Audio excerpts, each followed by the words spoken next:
Ladies and gentlemen, boys and girls, welcome back to another episode of the TPN podcast. It is I, Adam Yuhan, your host. We're doing a video podcast or vlog or whatever the kids, millennials call it these days. This is our first one with guests that we're actually going to do. I've been starting to do some videos on Facebook Live and seeing what the reaction is. Obviously, there's some people out there who can't stand to see my mug. There's others who actually enjoy it, and those people are crazy. But maybe it's just the sound of my wonderful voice or the fact that I'm trying to just deliver some cool pilot networky information to you today. So I am joined by two of our fantastic members and some of our newest partner sponsors from UpgradeStay, Justin and Chloe. I'm not going to murder their last names, but I'm going to try. It's Justin Whelan and Chloe Zahara, right? Am I right, guys? Good okay. job. Cool. Hey, look at that. Not that I didn't practice or ask them beforehand, but either way, they are the principals and the founders of UpgradeStay, but they also have some really cool backgrounds in aviation. And then they turn into these people trying to help other people out. Justin was an F-15 pilot in the military, obviously the Air Force.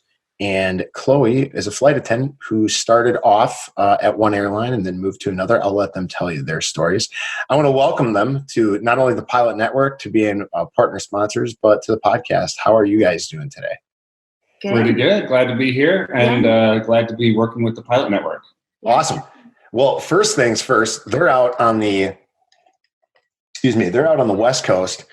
So they're in like the nice, sunny, beautiful, whatever. But were you guys affected by the earthquake at all? Do you feel anything, or are you guys away from that? Oh yeah, my car was like shaking left and right when we were in it, but the house was undamaged when I got back home.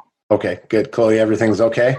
I was in Minnesota, friends and family, so I got it over social media. And I was okay, good. Hopefully my mirror didn't fall, but everything's good here. So. Okay, good. I'm glad no damage, everything was okay. I was out there for the earthquake myself, but I was just in a hotel, and I just left the next day and said, "Wait, man, I hope everything's all right around here." But it seems like everything.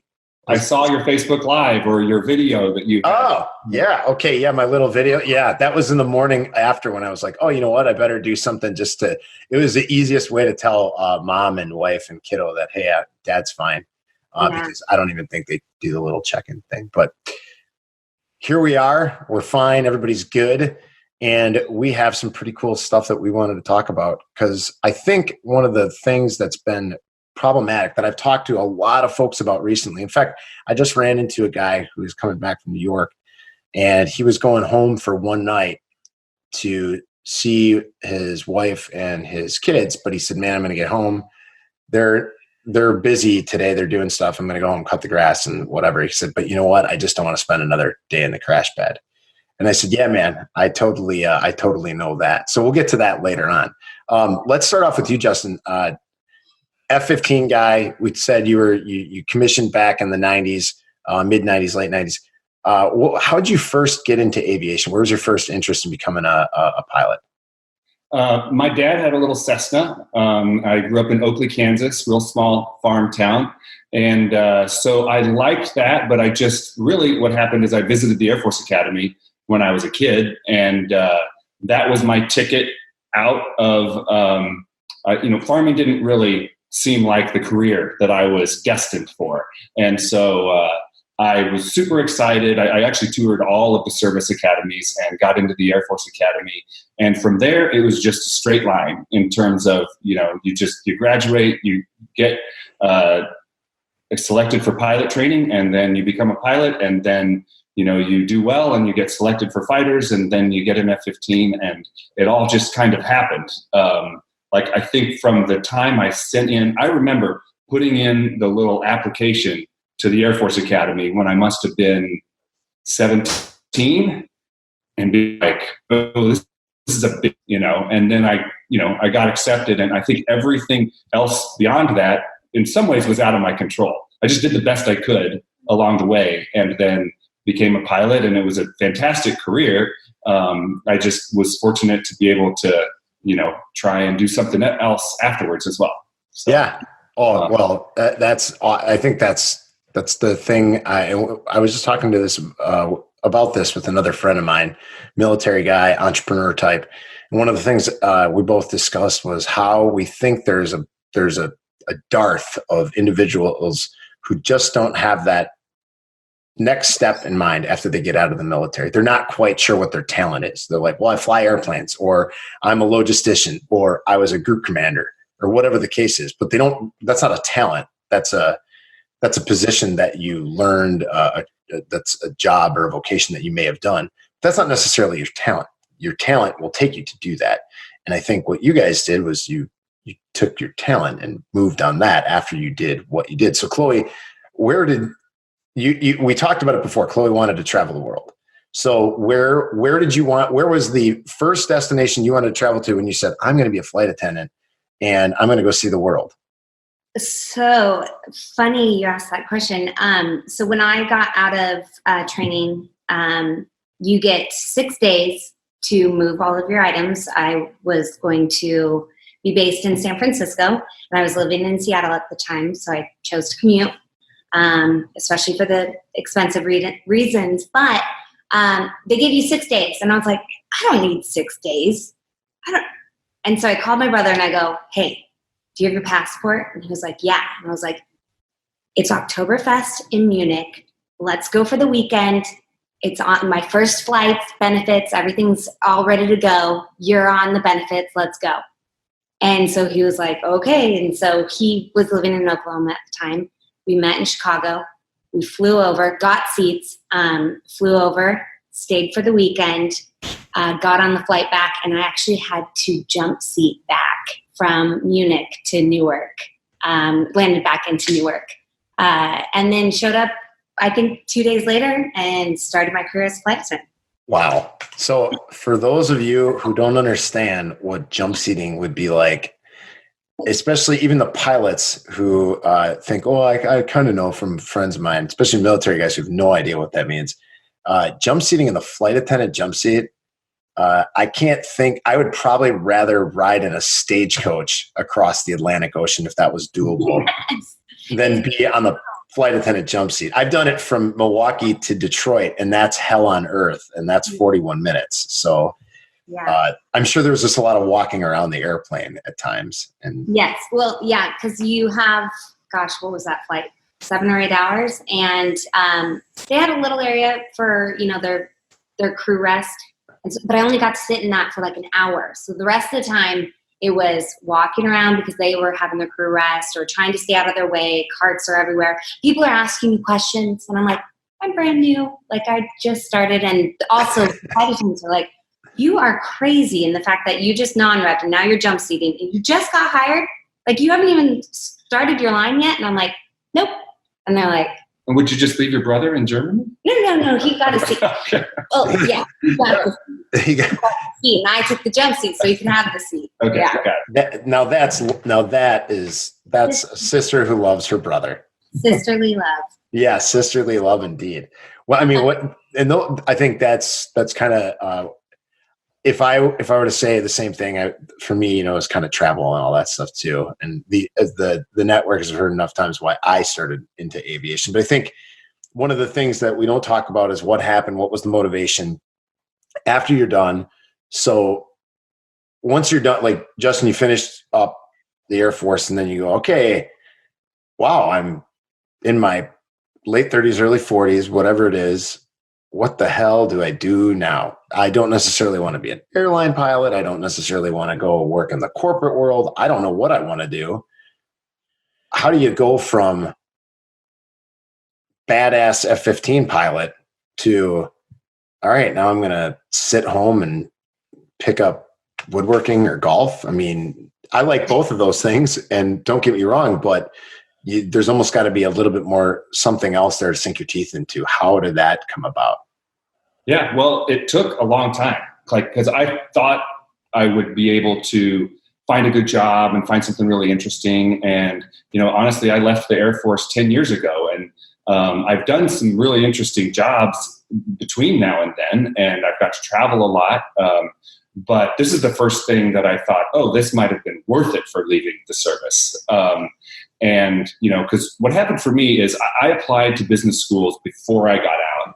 and I got accepted to Harvard Business School. And I was like, okay, that's good enough. I'm willing to give up what I've got to do it. Because I mean, it's a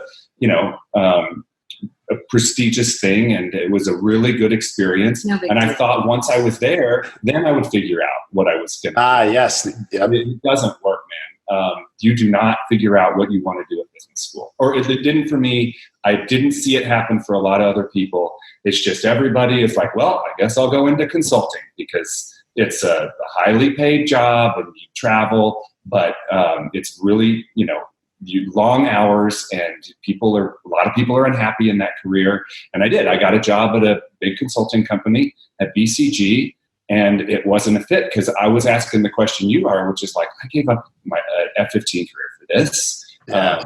And it was rough. It took a long time to find, what you want to do. And I think everybody that leaves the service for any sort of a career where, you're performing at a really high level or you're in some sort of elite group in your 20s, it's hard to do something different in your 30s and 40s, especially because what you need to do and what I needed to do, and I didn't know it, was do some other jobs where I was kind of at the bottom, Yeah. learn how to do sales. I did a lot of sourcing for this consumer products company here in San Diego, and I traveled to India, and I was driving on dirt roads, going to factories. Similar feeling like, I don't know if leaving the Air Force was a really good call, but all of that experience ended up being really, really valuable when Chloe and I met and we decided to start this business. And then the connections you make in business school are also super helpful at the point you're ready to do something like we're doing now. Business school as an experience is really helpful now. It really wasn't in like the 8 to 10 years afterwards, except for the fact that, I got a good job right out of school, and it's kind of this good resume thing, but, you can also be over-experienced. They're like, you're an F-15 pilot and you've got a Harvard MBA. And you're like, I just kind of want an entry-level job at a tech company so I can learn how to do things. Yep. You're not really who they're looking for, Nope. And so you got to go out and get experience at a low level in some other career that interests you. And that transition can be really rough. And it was rough for me. And I don't know anybody of my friends who have gotten out who haven't had, a little bit of a struggle trying to find the right balance, find the right place to land after you give up a career where those paychecks come in every week, no matter how well you do, and you get per diem, and you get BAH, and you get the GI Bill, and you leave, and you're like, oh my gosh, the benefits and the pay is outstanding in the military, and people think it's not, but it is. You make some valid points. I think one of the things we talk about with military guys, just when we have chances to chat on the network, is the whole thing about when you leave the military, there's a good chance that if you're not retiring as a 06 or above, and even if you are, there's a good chance you're starting at the bottom somewhere else. And you have to get over the fact that you're not in the same position. You're not the big fish in the little pond anymore. You might be a big fish still, but you might be in a huge pond, or you might be the little fish in a very big pond. When you get hired in an airline, you go to the bottom and you start your labor. Now, you used to be management when you were a pilot in the Air Force. Yeah. Now you're labor, and you're a bottom feeding number who has no seniority and gets no holidays off and all that stuff. And no matter whether you're starting in an airline or you're starting in a consulting firm where maybe you are making big, huge buku bucks, you're going to be working 12 to 14 hour days, because that's what's required of you to make that money and do those big things. And I think we have that perspective. Now, a totally different perspective is somebody who's coming up in the flight attendant world and who has not that same kind of perspective. Like, hey, I'm joining this group of people that, what's up? Oh, it just cut out a little. Oh, okay. Okay, cool. No, sorry. So you have this group of people that you're just joining for the first time. Like, yeah, aviation, I've been on airplanes before, or maybe I flew a little bit. Maybe, one of my parents was a flight attendant or something, or pilot. But then you show up and you go, all right, so I'm going to do this. And we see this we both see this. Lots of flight attendants, they start doing it at a young age. And then they go, well, I'm just doing this for the time being until the next thing comes up. And the next thing they know, they've been doing it for 20 years and the next thing never came up. And they're going, oh my gosh, I want to do something else. And they're scared to let go of that. It's almost like the military person who's like, the paychecks keep coming in. So how do you take that jump and then utilize, like you said, the connections that you have with Justin and whatever? You get those connections and then boom, off you go. How does that work? How does that form into what you guys have done? Yeah. So, okay. Sorry. It cut out. You're a little frozen. So okay. I missed a bit of the question, but it was about flight attendants being in for a long time. And then how does it connect with meeting with Justin? Sorry. Yeah. No, that's okay. Hang on. So I'll just do one of these there. That should help out. I'll restart. So yeah, I just kind of want to repeat that whole question because your audio was cutting out a couple of times. No problem. No problem. So yeah, I think one of the big things that we have it's almost a mirror image of what happens to military folks, but in the flight attendant world, like you started and Chloe, just to verify in your background, you didn't have a lot of aviation experience, right? You weren't a private pilot, you weren't any of that. So zero. Yeah. So for those of you who are listening and not watching, she held up the big 0 sign. So she had been a passenger, but never, that was it. So you go into this world and we know plenty of flight attendants who say, oh, I'm just going to do this for a couple of years, travel a little bit, and then I'm out. And then you meet some flight attendants who said that 30 years ago and they say, hey, this is a great job. But then, and other ones you talk to them, they go, but I always wanted to do X, and they just don't want to make that jump. How does somebody like you going into a job where you say, I have no experience and I'm going to go get this crash pad lifestyle that I'm just going to try out. And we can talk right about that because this leads right into the question is, how do you put it together where, okay, I'm a new flight attendant and now I'm going to start a company called UpgradeStay and not live in a crash pad anymore? Like, how does one go from that to boom, here I am? Right. Yeah. So I've always kind of had like an entrepreneurial bug in myself and my personality. Part of my business degree was actually entrepreneurship. And so from that, I'd done a few little things here and there, trying to do little business things before I started as a flight attendant. And they didn't really get connected or, come to fruition, so to say. Sure. When I became a flight attendant, I was like, this is an amazing job. I really love it. And after a couple of years, you kind of get in this groove of, it's the easy peasy. Oh, I come to work, I check in, I greet people with a big, huge smile. And I'm like, hey guys, everything's good. And then I'm done and deplane a whole aircraft. But then at the end of the day, I'm kind of like, well, what did I get from that? I just like, it's awesome. It's great to meet people, but I kind of wanted a little bit more. And so beyond the wanting to have more like involvement, like with my brain and doing creative, fun things, I also kind of did it out of necessity as well.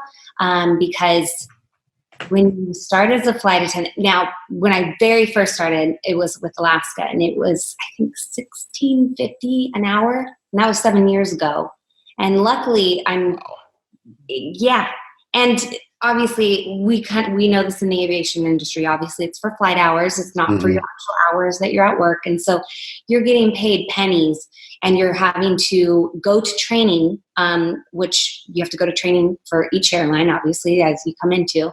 And those trainings are 6 to 8 weeks unpaid. And then you have to buy all your uniforms and everything like that. And then how the pay schedule works out, you aren't really getting paid for a month or two after you actually start working your reserve line. And so it's just brutal where you're trying to hang in there and starting as a flight attendant and then trying to also, I was like, okay, well, what else can I do to maybe make a little money and things like that. And so that's kind of where I got started with the crash pad. And I was like, okay, well, maybe I can make a little money as well as save myself some money by having So why don't you explain your crash pad? Because let's talk about that, because that is, I think, such a unique. Just to jump from, hey, I'm here now, I'm going to own one of these things. How did that jump work? Yeah. So when I got hired with Continental and I was based in San Francisco, I had nowhere to stay, but I luckily had a cousin that lived in the Bay Area. She happened to live on the East Bay at the very end of the BART train system stop. So that train would take you to the airport, which is great. Didn't need a car, left my car and pretty much all my belongings in Seattle, and I commuted down.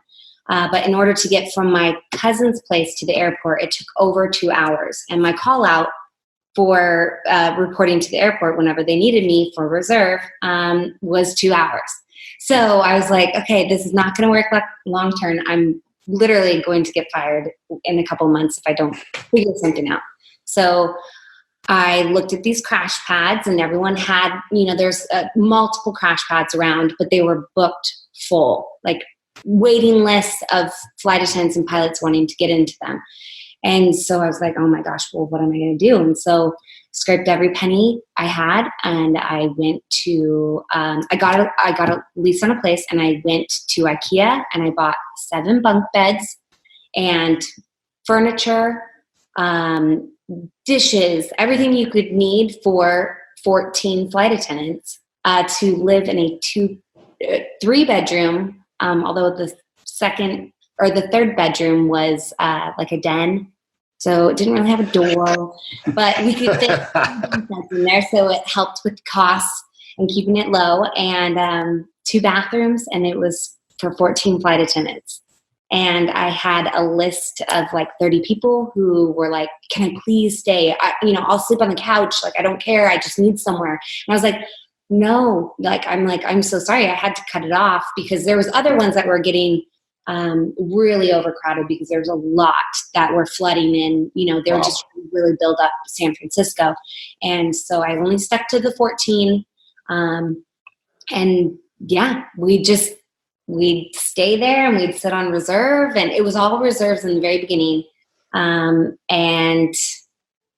it was brutal, but it was an experience. And I actually ran that for about 2.5 years. And yeah, it was difficult because so when you run it, instead of just staying in one, you have the headache and the rigmarole, so to say, of like just like going through and being like, okay, I need to make sure I have 14 flight attendants. Oh, someone got their transfer, and their transfer was good in 2 weeks.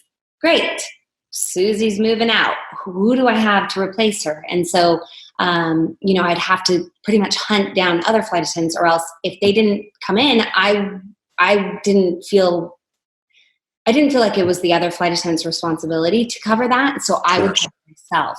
Okay. And so that part gets a little like a little crazy and a little nerve-wracking when you are covering $350 for one flight attendant that's vacant for 1 month. And then let's relieve, you're almost at $1,000 where you're having to come out of your own pocket trying to figure out like, oh my gosh, I need to fill these beds and keep this crash pad going because no one really had anywhere to stay, so. And then flying your schedule, and then managing the crash pad as a manager. I'm making sure that your lease is paid, making sure that the cleaning people are doing their job, and that if you've got something that breaks or you've got a water leak.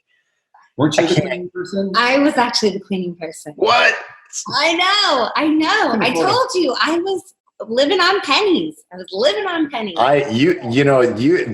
the American hustle. You're a hustler. One of the guys I listen to all the time on podcasts, and you can listen to him too. His name's Gary Vaynerchuk, the Gary V audio experience. He always says that you have to tell your friends. So I'm telling all my network friends about it.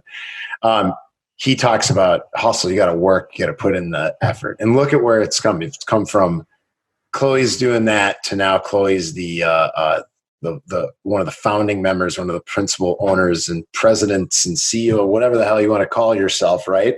Like we do at the network. We have all sorts of weird, stupid titles. You've created UpgradeStay. So how does that go from, how do you figure that one out? Chloe, why don't you lead us on that journey first? Because I think it's such a cool idea. So let's talk about the idea of UpgradeStay, and then how do you go from crash pad living, not for me, not for everybody? How do we fix that? Mm-hmm. Yeah. So, like I said, I only did it for about 2.5 years, and I distanced myself and from that, and I was able to kind of stay I transferred out, and I was in LA for a while, and then now I'm in San Diego.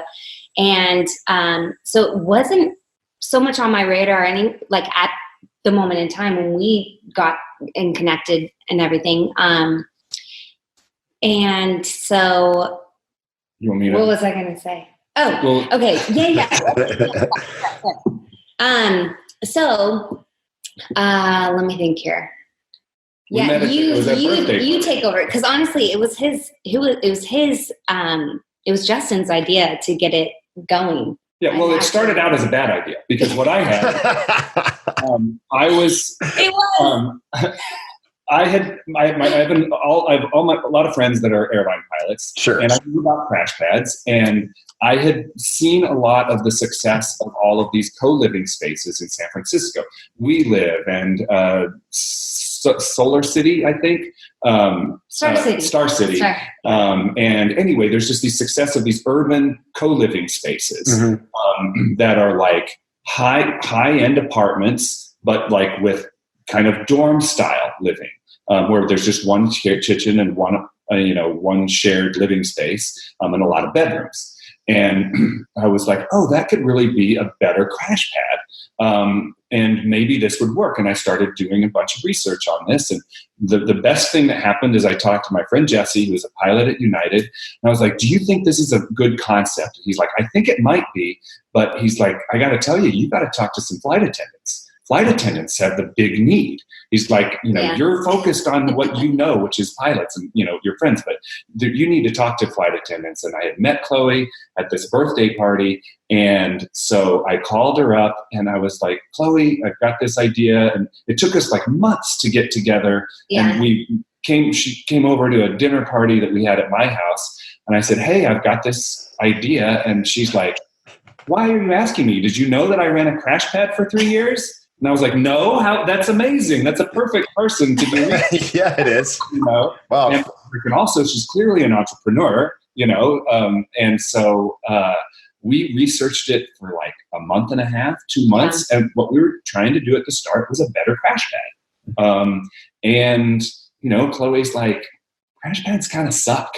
Do we really want to do, and the other problem with it is that it would have been a real estate business, and it requires a ton of capital. Yeah. And you can't get people at this point in their careers to pay the kind of rents that the urban professionals are paying for those spaces. Co-living spaces in downtown San Francisco and New York are nuts expensive. And we're never going to get that kind of rent from an early career flight attendant. It's impossible. Or from any pilot, because they're the cheapest people on the planet. There's another factor. Yeah, I say that in somewhat jest. I think most of us know that sometimes we can be a little lean in the pocket, but yeah. Yeah. So anyway, we just went over and over about like, well, there's clearly a problem here, and what else could we do? Is we take it from another angle. And so the angle that we came to, and that is the business now, is, we are a hotel booking service. So we're negotiating affordable rates on behalf of aircrew from all the airlines to try and get private stays at hotels down to sub-market prices. With the option to share a room with one other aircrew member that can cut the cost of a hotel stay in half. And so for people who use their crash pad on average, say 5 or 6 times a month, the cost of a half-price hotel room is about the same. And so that's kind of the big concept, is we want to move everybody that's in crash pads into hotels and make it as affordable as a crash pad. And so it kind of came through a little bit of serendipitous meeting of Chloe and I, and knowing about what I believe is a really acute problem. I mean, Chloe has said this multiple times. Adult professionals should not have to be living in hostel conditions with an EL. No, and an ILE too. They're both. Good one. And so, can we provide a service that allows a much higher quality, sleep solution for, commuting professionals than the options that are currently out there? And that's the whole vision behind what we're doing. And so, then Chloe's experience kicked into high gear because she's done a couple of other kind of startup things on her own that we haven't even talked about, while she was a flight attendant, before she was a flight attendant. And she's like, okay, I'm just going to build a website. And we went to San Francisco, we partnered with the DoubleTree Hotel, and Chloe built a website that allowed people to book rooms with UpgradeStay that we were booking at the DoubleTree Hotel. And we did a pilot last December, 2 months, maybe 3 months after we started kicking around the concept. And we got a bunch of people signed up, and people were booking rooms. And so they liked it. And we're like, okay, this is, it was kind of a proof of concept. Sure. And we did it, if you read the startup books, everybody says, you just got to put yourself out there. And what's your MVP? And, because we were, we talked to, I think it was Tanya. We talked to my friend Tanya, who was a designer at Facebook. Mm-hmm. We're asking her how we should build this app and how we should go about it. And she was like, do not go build an app. What is wrong with you? You don't even know what you need yet. She's like, what is the simplest way that you can find out whether or not people want to do this idea, which sounds like a really good idea, and then talk to people before you and learn from your customers before you spend money building an app. And that's really what we did in December, and what we kind of did all throughout this spring is try and, we have a website, you can book rooms on our website, and we've just tried to learn as much as we can about what do pilots want? What do flight attendants want? Right. What do the hotels want? Bunk beds. Yeah. How can we put all of these pieces together and build a service that is, sustainable for us, beneficial for flight attendants, great for pilots, and that the hotels like as well, because you're bringing them incremental business. And that's kind of where we are today. So I don't know if I fast forward through. No, that's called beautiful summation. That was a summary that was perfectly said. I think, I wish you guys would have had something like that when I was crash padding in New York. No, my crash pad, the guys were great. I had a lot of fun. However, I think you hit on something that's really critical. So yeah, staying at a crash pad just sucks. But the part that I think most of us overlook, and it's just because it's the nature of the beast, is the actual quality of rest that you get at a crash pad. It is, first of all, if you're not in your bed at home, it's probably not going to be great. But if you're in a crash pad, it is terrible sleeping because you have somebody else's alarm going off at an hour and a half before your wake up time is. You have people coming in much later than you. So even with earplugs and a sleep mask, it doesn't work all that well. What does work well is when you're by yourself, or even with another person. You potentially not on an opposite schedule anyway, so you might not even see the person, which would be great. What I think I never thought about was how bad the rest I was getting was. In fact, one of the big things, because I'd come back from a trip and I would try to get up really early in the morning to go catch my first flight back to the house. And this is before we had any kids running around. And my wife said to me, she goes, "Why do you do that?" She goes, She goes, don't most of the guys get up earlier than you to catch the first flight because they have to go to work? I go, yeah. And she says, so you're getting woken up at about 3:30 in the morning, and it's constant until about 5 when you get up to catch your flight out. And you get home at midnight? She goes, why don't you just stay until about 10 a.m. and catch the third flight back and then try to get some sleep before you come home so you're not a complete wreck or zombie? And I said, yeah, that's a great point. Well, if I had an option where, okay, I get in at midnight, and instead of waking up like that, I could still get maybe 6 hours of sleep straight through and then go and catch my flight. I'm home a little earlier. I'm happy about that. I don't know any pilot or flight attendant who's not happy about that. And I don't feel like garbage. Or if I feel like garbage, it's the minimal garbage, not like the hot pile mess that I was when I used to get home from New York when I first started commuting out of New York. So I wish that you guys would have been around. So if I want to, where are you guys? Well, I think this is the big question because you are new. Where are you guys located right now? So we first started in San Francisco, and we are in LA as well, and Chicago, and we just opened Atlanta, Georgia. Oh, wow. Okay. Well, there's a decently sized airline that is headquartered out of there. I don't remember their name off the top of my head. I think yeah. It starts with a D or something. Been around for a while. Yeah. Excuse me. But I think so my big question, when's New York in the crosshairs? How far away later this month. Wow. Okay. I was thinking you were going to say later this year, later this month. That's huge. No, we've got a contract with a hotel at Newark. And what we found is you really can't open a city. You have to open a specific airport because people need to be, people are assigned to an airport, although New York City is the one exception. Some aircrew are actually assigned to the city and can have to report at one of the 3 airports. Sure. But by and large, most aircrew are assigned to a specific airport. And so what we're trying to do right now is get 3 hotel contracts around each airport so that we at least have a supply of rooms because sometimes they sell out at any particular property, and then have a few different options on price points and quality for what, some people prefer the least expensive room possible, and some people want kind of an aircrew standard of what you would expect when you are on a layover. Okay. Anyway, there's just a process of going out, meeting the hotels, meeting the sales managers, getting them comfortable with what you're doing, and setting up contracts with them.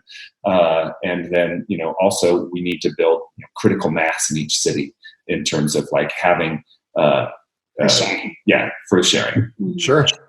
Well, I think your past educational pieces and Chloe's past learning on the streets works together very nicely. I mean, talk about a connection or a marriage of fate. You guys were just, it seems like destined to be working together on a project like this, because one has an idea, the other's got some of the experience out of doing it, and then you can put those two together.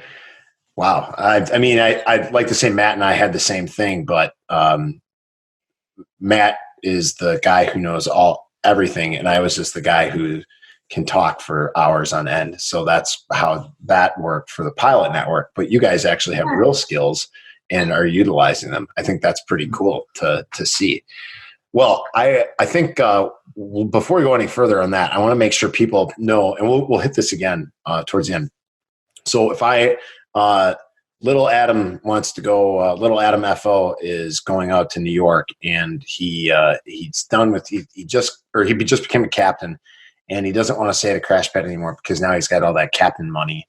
And I want to do, and you guys have, let's say you have you have a property at New York, I'm ready to go. How do I go and figure out, get my room and all that kind of stuff? Yeah. Yep. So right now it's just, you head to our website, UpgradeStay.com. And right from there, you can just click to sign up. Totally free to sign up. We just have everyone sign up because we want to, we're providing this just to aircrew. And so it's an exclusive membership, kind of like how you guys have. But again, totally free. And then from there, you just do a quick verification. We can verify you just using your driver's license and your information. And then we can verify that you're aircrew and approve you, and then you can just go to book now and check out whatever type of hotel you want and whatever night, and that's it. Easy peasy. That's too easy. I thought it was going to be way more difficult. You're supposed to be more difficult. No, it was going to sound like, because then I was going to have to go and I was going to have to say, okay, explain. But now that's it. Go to a website, verify, sign up. Technology, man, it's driving me nuts. I can't. Everything's too easy nowadays. Well, I mean, if a bunch of pilots and soon to be other aviation professionals can't figure that out. I don't know what more to help them out on. I mean, if I can figure it out, then you can figure it out. Not you, Chloe, but other people. It's in our business plan. We have this page called Competitive Advantage. You're supposed to have it. And one of the bullets is simple and easy to use. Yeah. Is the needs of aircrew. Yes. Yeah, absolutely. I've said this for years. So it's so funny because pilots in general, I would say more specifically pilots than flight attendants, but pilots, they want, when it comes to their profession, they want it to be as simple or simplified and as easy as possible. Break it down into checklist form. It doesn't matter if it's a very challenging concept, but if you simplify it, aircrew love it. If you put it on a silver platter and say, so like a guy's trying to get a job or a girl's trying to get a job at a certain airline, and you put it on a silver platter and you go, do these checklist steps. They will fork over whatever money. They don't care. They'll just do whatever it takes to get to from point A to point Z and go through all the steps. Now, if they have to rebuild their deck or do foundation repair, they will find the most challenging way to do it themselves, not spend the money on it, whatever the case is. And I'm going, you know what? Because I am the prime example of that. And finally, I just realized, I'm like, you know what? I'm going to start using my money to gain back my time instead of the other way around, using my time to gain back my money. I said, it's been a huge quality of life improvement for me. So you guys are making that quality of life improvement for aircrew members like myself.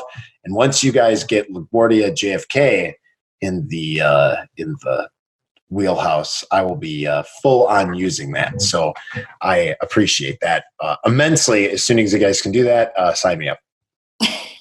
So I actually have a question for you on that. And maybe this is exactly what you're answering, but I have a friend who said, once you've got reliable and inexpensive lodging in San Francisco, and he's based in Houston, I'm going to start bidding out of base because I can make more money out of San Francisco than I can out of Houston, but I'm scared to book it or to schedule it because I might get stuck on a night when hotel rooms are $600, which they are all the time in San Francisco.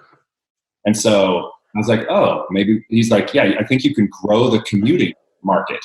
And it was something I didn't even consider. I was just curious if that resonates. No, it does totally. So think of it this way. I'm a commuter. So I commute whether I'm going to be commuting to New York or to another base. I'm going to be commuting because I live in Milwaukee and there's no base here. And my airline doesn't have a base that I can drive to. So if I bid, I can, in New York, being in New York specifically, is almost every airline is like that. It's the most junior base. So what could I be in New York that I can't be anywhere else? A captain. And I can make a lot more money as a captain than I can as a first officer. So if I could bid captain and I can be guaranteed that I'm never sitting in a crash pad. And instead of now, if I want to be alone and I'm willing to fork out a little bit more money to be alone for 7 nights or 8 nights a month than being in a crash pad, you just made my decision a lot easier to go, I'm going to upgrade because I don't have to work, because you just made the worst part about my commute a non-factor. So now instead of having the stress of going to the crash pad and getting in at 3 a.m. and being the ass who wakes everybody up, I can just roll into my hotel room. I've got my gym. I've got whatever. I can work out. I can get some sleep. I can take a shower and not worry about, okay, I got to put my name on the board, make sure I got a time slot. Like, I don't have to worry about any of that stuff. So we're adults, people. Yeah, I'm an adult who makes a fairly decent living, and I'm waiting in line with my towel over my shoulder to brush my teeth. I mean, and the guy I'm waiting for is 10 years older than me. I mean, my goodness, I don't want to do that anymore. And now, does that sound like I'm an entitled person? Maybe. But personally, I've done that. I've done all this in my life, and I don't want to do it anymore. And I think that if you don't want to do it, you've got an opportunity now to do the opposite of that. And I will say, I think everybody should do crash pads for like maybe a month, just so they have the feel of it, and then they will never want to do it again. And I can't see how that first of all, I can't see how you guys aren't going to have every major airport, except for maybe Minneapolis, because everybody lives there. Almost nobody commutes to Minneapolis. Everybody lives there. But other than that, this is going to be such an opportunity for all of us. In fact, I was thinking when you guys said air crew only, I'm going, I think your model is so big. My cousin used to commute from Orange County to New York. Orange County to New York for 3 years, and he wasn't a pilot. Right. And they only paid for the first 6 months of his staying in Manhattan. And then he ended up sleeping at his buddy's place and kicking a little bit of rent, which he felt he hated that. But I mean, this is opportunities galore, and he wasn't going to afford, he was making a good deal of money because he was an executive, but still when you're commuting from Orange County to New York and you're throwing in a gargantuan sum of money to stay close to your building, it ain't worth it. So I think, I don't want to say I like being part of exclusive clubs, so I don't want you guys to change that. But man, you guys have a really cool business model, and that's awesome. So for those of you who missed it, UpgradeStay.com, go there, get verified. It's easy to do, as Chloe said, and then book your room. Boom, done. That's it. There you go. I don't know what more you want.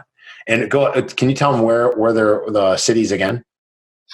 So we're in San Francisco, Los Angeles, Chicago, and Atlanta now. Okay. And New York is coming down the pipeline soon. All right. Awesome. Well, let's start to wrap up a couple things here. I wanted to, since we talked about UpgradeStay and how you guys are blowing the world up of how to commute and how to sleep. I think one of the things that I like to ask everybody who comes on the podcast, because whether they're an entrepreneur, they're a career aviator, they did something totally off base that's nothing to do with a lot of what we do. What is something that somebody should do today, either be it read, learn, act on it, whatever the case is, to improve their position overall, whether it's as an aviator, as an entrepreneur, or something that you've had some experience with? Justin, we'll start with you. What do you think one of those activities are that they can do today to put themselves in a better position than they were yesterday? Read Scott Belsky's book called Rework. Scott, how do you spell his last name? Scott Belsky, Belsky. Okay. And the book is called Rework. This is for somebody that wants to start a business or that wants to do anything. It is fantastic. One of my developers gave me that book right when we were starting in December. And it's worth as much as, going to business school. I think it's just got a lot of stuff in there. It's really short. It'll take you about maybe a day. I really like their approach to, just get out there, get things done, try things, just go out and try it. Scott Belsky, Rework. I'll have to put that in my list. And if we get show notes that are halfway decent, we'll try to put them in there. Sometimes we do, sometimes they stink, but we'll try to label it somewhere. So maybe on the app, people can go take a look at what we said today. But yeah, I love it. Scott Belsky, Rework. So go out and read that. Justin says, do it now. And it sounds like one of those things where whether you want to start a business or not, it's about just getting out there and acting on certain things. And I just looked it up. I mean, it's just in general, in terms of like for us starting this business, one of the things I'm glad we did was just, we had an idea and we tried it. And it's one of these concepts that, like, when you explain it to other people outside of aviation, they certainly didn't get it in November. People were like, "You're doing what?" And we thought it was a good idea, and we really launched probably before we were ready. Totally. In terms of like, we're barely incorporated. I don't even know if we were incorporated as a company. Delete this. Yeah. No, we'll leave this in. That's not a big deal. The government, no, I'm just kidding. But, I'm really glad that we moved at the speed we did in December, because the learning we got at such an early stage has been so helpful in terms of like figuring out what we really need to do to create a business that, an investor can get behind, and that, we can build something that is really scalable and that helps people, exactly like you said. Yeah, that's I think that's pretty cool. I love stuff like that. That's big into that, both as the aviation guy who needs sometimes to study a little bit more and just get off his butt and do it, and then the guy who's trying to be an entrepreneur. Sometimes, reading a little bit of motivational stuff or stuff that's actually got some technical aspects to it. You combine those, makes you just work a little bit harder, put a little bit more effort forth, or figure out a better way to do to make your bed instead of doing it, pulling everything off and kind of looking at it and saying, okay, which way, maybe finding a partner to help you out. So your partner, Chloe over here, what would you suggest? Something that the right corner, not the left. No. that you need to do today to improve your position. Yeah. So I know it's kind of funny because I was going to kind of chime in and say the same thing of just like actually getting out there and doing things. More so from like the flight attendant standpoint of, a lot of us get really involved into our work because this aviation type of position, like the pilot and flight attendant positions, are so time, like what's the word I'm trying to think of? Time consuming. They're so time consuming out like beyond just your working hours because you have to schedule yourself. You have to bid for your schedule. You have to then trade your days or your trips. And then you have to get to and from work. And even just if you live 10 minutes from the airport, it's going to take you over an hour to get into that work. So beyond just the few hours that you get paid in flight, you are doing a massive amount of time and energy towards your job. And a lot of people get wrapped up into it. And the drama and the mundane, all day, every day type of situation where when they get out of it, they don't think about anything else, and they're just wrapped up in their career. And they, like you said, in a blink of an eye, it's, oh, I'm starting, this is my first year, and now it's 20 years in, and you're like, what have I done? I haven't done anything. And so I would say just kind of taking a step back from your current position, if you are a flight attendant or pilot, and just going like, hey, do I want to do anything outside of this?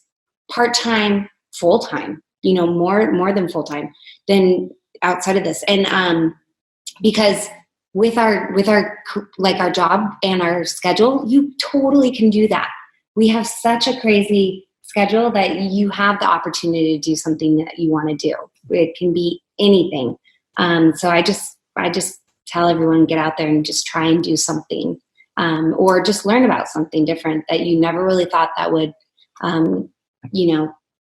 be entertaining to yourself or think that you would want to do, but you try it and then you go down that path and boom, you're a real estate agent or you're starting a company that you never would have thought of doing had it not been just trying to think outside the box. I can chime in there on that one. I met a flight attendant 6 or 7 months ago, and she is a novelist. She wrote and published her second or third fiction novel, and I believe it was a crime drama kind of a thing. And she is sold a lot of books, and she liked to write, and she was into creative writing, and that's what she did. And she said it was very scary to do that first book because what if you get rejected? And I remember when we made the first podcast for the Pilot Network, that was my biggest fear, that I'm going to put something that's out there that's crap. And now it was crap. And honestly, like most of the stuff that I do isn't very good. It's the guests who make the show. But you have to just accept the fact that you're at least doing it, and not everybody is going to do that. And if you give it a try, you'd be surprised at the response you get, because what did they say? Fortune favors the bold. So just try it. You may think it's the dumbest thing in the world, or you may think everybody else thinks that, but you want to give it a try, do it. Do it and don't look back. Have fun with it. And I think that you guys are doing it, and UpgradeStay is going to be something that is going to take over in the world of how to get a little bit better at commuting and how to be a little bit more rested when you go to work. So I'm going to last question for both of you. And I forgot that we call these, it's my little cheese ball idea. We call them memory items. We used to call them boldface in the military. It's stuff that I want people to remember coming away from the show. And obviously the first memory item is to go to UpgradeStay.com and check out what they're doing over there and how it can help you benefit from your career and possibly make a lot more money if you want to utilize it for that, which is a great way to think about it. The second memory item is go read the book Rework by Mr. Belsky, Scott Belsky, I think his name is. And then so I also have a correction on that. I was doing a little research because I thought I crossed my wires on the book. Scott Belsky wrote the book The Messy Middle, which is also a really good book for Rework is like Heinemann. It's two guys. Anyway, so we might need to clarify. Yeah, we might want to clarify that. I'll rework it and clarify for everybody, so we'll be good. Want me just to answer the question again? No, that's fine. That's fine. Right. No, we'll use the whole thing, and I'll make sure that it gets written out correctly. So, okay, yeah. So go out and read the book Rework. Yes, that one is number one on my list. And then the other book that has been helpful for us is called The Messy Middle, and that's about all of the years in between starting and either being successful or deciding to shut down a business. And there's usually like 4 or 5 years, and nobody writes about all the ups and downs on those. And we're at the very, very beginning of that. But I can see the value in just knowing that you're going to have to go through a lot of successes and failures on the mini scale in between now and where you're going. And so those two books I've kept in my mind over the last 6 months, and they've been both very helpful. Yeah, I would say it's kind of like an aviation career. It starts off pretty rough, but very exciting. And then it seems to get less exciting, and it's still a lot of fun, but it can be very rough at times. And you have to get through that to come out on the other side, and whatever that other side is normally better, whether it's a military retirement, it's getting to an airline, it's getting the dream job in your hometown, or whatever the case is. But that's part of the aviation career. And then it's finding, and I actually did a podcast that I don't know if I've released it, and I'm not sure I'm going to. It's called the What Next Theory. And the what next theory happens to aviation professionals more than anybody else, because you set these goals for yourself and then you hit them, and you realize that you still have years and years and years to go before. It's really challenging. Like a lot of Air Force pilots, for instance, and my goal was to get my wings. Well, I got my wings. I was 24 years old. What's next? And I didn't have another goal after that, because that, especially when you're younger, you don't realize that there's so much time left to go do these other things. And I had to reevaluate and figure out what was next. And what was next took me years and years and years to figure out. And personally, I figured out I wanted to be a dad, and I wanted to kind of change my perception on what I did personally. And then the second piece was professional. I said, okay, I want to get to an airline. Well, I'm there now. I'm at the airline I wanted to be at. And then, okay, what's next after that? And then I said, maybe it's to grow this business and do some different things and help people out in a different way than I ever thought about. Now I'm able to set these goals off in the future and say, okay, I want to do this, I want to do that. And now there's too many, and I have to pare them down and say, okay, no, let's focus on a couple. So I think that sounds like a kind of book, and I'm going to have to get on that to take a look for more than just the business. Because business applies to life in so many ways. I think it's funny that way. So what the next and the last, so the memory item from Justin is go read the books Rework and The Messy Middle. And then Chloe said, just get out there and do. So kind of like, she sounds like a certain footwear ad, just do it. But I think more importantly is just don't be afraid to do it. Don't be afraid to do it, I think is kind of exactly what we all need to hear. And then finally, just real quick, in a one sentence or less, maybe in one word little phrase, what was the most helpful advice you've received throughout not only this process, but just anything in your aviation lives? More applies to aviation, but overall life is you never know where someone's come from during the day when you meet them, and where their attitude is coming from, whether it's like really happy, but more so the negative ones. Mm-hmm. just kind of taking that always into consideration every time I meet someone, I think is really beneficial in business and definitely as a flight attendant. So that sounds like something I'm going to tell my daughter when she gets older. I need to hear that one again, because, hey, everybody, remember, you don't know what the person next to you, they may be having a pretty bad day and they're living through something that's really torturous to them, and they've got to be somewhere they don't want to be. So give them a break before you judge. Yep. Exactly. I love it. Yeah. Justin, you have most helpful advice. Always be learning. Yeah. Just constantly find something. If you're in between careers, or if you're a pilot, or if you are, and you're thinking, gosh, now I have all this idle time, what can I be doing? There are millions of training videos on YouTube that you can learn how to be a designer, how to be a coder, how to build a business. Just start learning some of them if you're not ready, because we don't have any funding right now, and I just had to teach myself how to learn these design programs. And now I'm able to do a little bit of design work, even though it's at some sort of amateur scale. But then I can have a little professionals help me, but I put all of the hours into building something.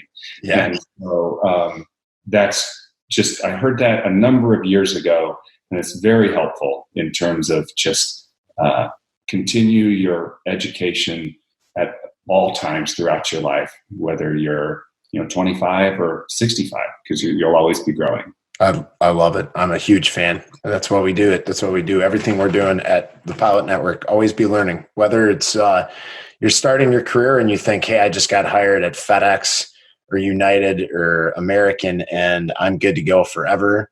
Or you just upgraded to captain at Frontier and you said, this is the airline I'm going to stay at. Guess what? Most likely you still have another 25 to 35 years left in your career. And some of the captains that I've been flying with who are getting ready to retire are starting to look at what's next for them. So, and they're turning 65 and they're starting to learn that, oh my gosh, I got to start learning again. And some of them have been doing it the whole time. And I think they're going to be set up for a lot of success. And I think with the help of people like Chloe and Justin and their team over at UpgradeStay, you're going to be set up for a lot of success. If you go to UpgradeStay.com, take a look at what they're offering you. Yes, this is a total ad right now. I'm totally selling them, but that's my job. They've already told us how great of a product that they have, and they're members of the network. And that is a big deal.